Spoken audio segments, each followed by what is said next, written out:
खरं तर भारत हा स्वप्न पाहतो आहे 5 ट्रिलियन इकॉनॉमीचा, आणि त्यात महाराष्ट्राचा सहभाग हा 1 ट्रिलियनचा असावा हे सुद्धा स्वप्न आहे.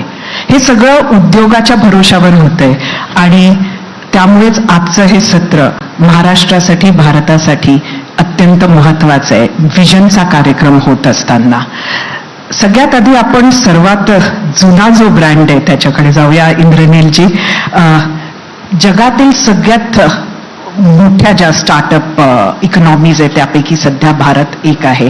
मात्र हे सगळं होत असताना आपण बघितलंय की अनेक जुने उद्योग हे मात्र मागे पडत चालले. त्यातील काही बंद सुद्धा झाले आणि त्यात खाद्यपदार्थाचे उद्योग सुद्धा आहेत. पण चितळ्यांबरोबर असं झालं नाही. उलट तुम्ही नवनवीन होरायझन स्केल करू लागलात.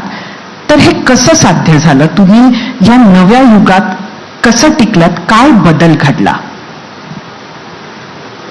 सर्वप्रथम मी असं म्हणेन की खाद्यपदार्थाचा जो व्यवसाय आहे तर त्या व्यवसायाला एक गोष्ट चांगली, कन्झम्पशन जोपर्यंत माणूस आहे तोपर्यंत कायम होत राहणार आहे. तर त्यामुळे मार्केटच कमी झालंय असा प्रॉब्लेम कुठेतरी झालेला नाही.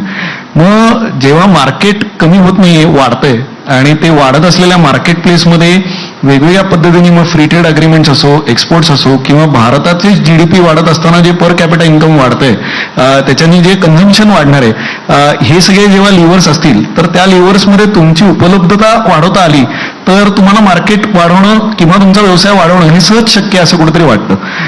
त्यात गरज फक्त एवढीच आहे की काळानुसार अवेलेबिलिटी कशा पद्धतीने बदलायला पाहिजे आणि ते करताना काय महत्वाचे घटक आहेत जे रिटेन केले पाहिजेत आणि काय सोडून द्यायला पाहिजेत ह्याच्यावरती कुठेतरी माझ्या मते चितळे कुटुंबियांनी खूप चांगला विचार केला.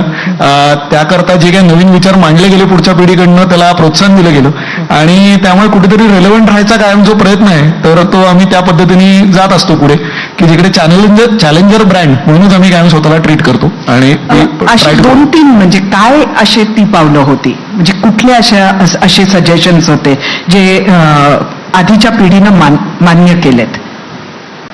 माझ्यामध्ये ज्याच्यामुळे मी थोडाफार फेमस झालो आणि तो पण तुमच्या चॅनल थ्रूच, तो म्हणजे जेव्हा मी 1 ते 4 बंदचा विषय थांबवला की तो विषय जेव्हा बदलला तर त्यानंतर कुठेतरी चितळे बंधूंना प्रोडक्ट विकण्यात इंटरेस्ट आहे हे कस्टमरलाही कळलं. दुसरी गोष्ट अशी होती की हे करत असताना पॅकेजिंग हा खूप एक महत्वाचा घटक ठरला, कारण की तोपर्यंत काय होतं की कस्टमर दुकानात यायचा, त्याला सर्व्हिस केलं जायचं आणि परत पाठवलं जायचं. तर इन कंपॅरिझन कस्टमर आता वेगवेगळ्या माध्यमांमध्ये उपलब्ध आहे, कारण की आज ई-कॉमर्समध्ये जाऊ शकतो, मॉडर्न ट्रेडमध्ये जाऊ शकतो, जनरल ट्रेडमध्ये जाऊ शकतो. आज क्विक कॉमर्समधनं 10 मिनिटात कुठूनही डिलिव्हरी कधी कधी जाते कस्टमरला. तर या सगळ्या वेगवेगळ्या माध्यमात तुमची अवेलेबिलिटी करण्याकरता पॅकेजिंग खूप एक महत्वाचा भाग ठरला की जो आम्ही आमच्या इन्फ्रास्ट्रक्चरमधनं अचीव्ह केला. आणि तिसरं मी म्हणेन की कस्टमर जसा अवेअर होत चाललाय आणि जिथे मीडिया चॅनल्स थ्रू सुद्धा भरपूर जास्त सेन्सिटिव्हिटी बेटर फॉर यू किंवा क्वालिटी प्रोडक्ट्स बद्दल केली जाते, तर त्या ह्याच्यातनं चांगल्या क्वालिटीचे पदार्थ देणाऱ्या ब्रँड्स करता ऍक्च्युली जी डिमांड आहे ती वाढत चाललेली आहे. तर त्यामुळे या तिन्ही फॅक्टर्समध्ये कुठेतरी आम्ही स्वतःला अवेलेबल करायचा प्रयत्न करतो आणि त्यातनं हा सक्सेस मिळाला असं मी म्हणेन. नक्कीच. अर्पितजी, पुढचा प्रश्न तुमच्यासाठी. सवेरा फार्मास्युटिकल्सची जी सुरुवात झाली ती मी म्हणेन की भारतात जे इन्स्पेक्टर राज होतं, म्हणजे कोटा, लायसन्स, परमिट राज होतं, त्या काळात झाली आणि त्यानंतर बरंच काही बदललं असं आपल्याला सांगितलं जातं, असं वाटतंही, कारण नावं मोठमोठी आहे. अगदी make in India, skill India, मग ईज ऑफ बिझनेस बद्दल आपण बनतो, फंड ऑफ फंड आलेला आहे. तर अशा बऱ्याच गोष्टी होतात ते तसं वाटतंय. पण जमिनीवर जर बघितलं तर एकीकडे आपण स्टार्टअप इंडिया वगैरे म्हणतोय, पण 5 वर्षात फेल होणाऱ्या स्टार्टअपचा रेट हा भारतात 90% आहे असं रिपोर्ट सांगतो.